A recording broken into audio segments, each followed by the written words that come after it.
Sample problem 5.10 deals with Dalton's law of partial pressures. And so we have a formula for that, and it is that the pressure of some gas, and we'll call that gas A, is equal to the mole fraction of A times the total pressure.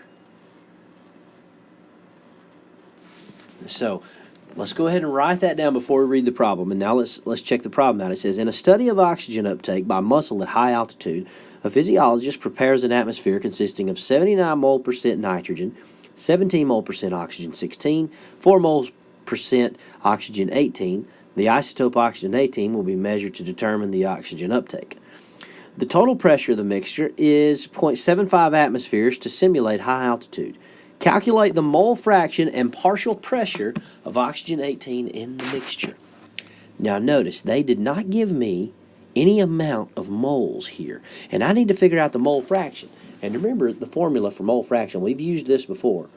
The moles of A, or the mole fraction of A, is going to be equal to the moles of A divided by total moles. Now remember, our moles of A here is going to be oxygen 18. That's what the problem's asking for. So that's going to be equal to, now they didn't give me any moles, but that's okay because they gave me percentages, and it actually makes this problem a little bit easier than if they would have actually given us some number of moles. Since they told us percentages, it's okay for us to assume a 100 mole sample. What does that do? If I assume a 100 mole sample, that turns those percentages into moles.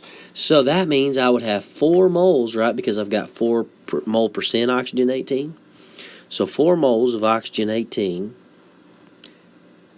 divided by the total moles. If I assumed a 100 mole sample, that's my total moles.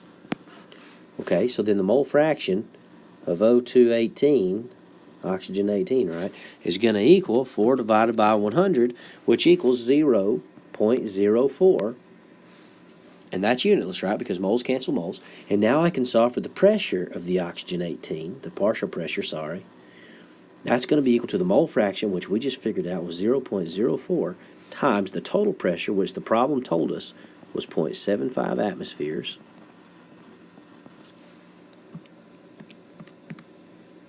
And that's going to be equal to 0.03 atmospheres of O18.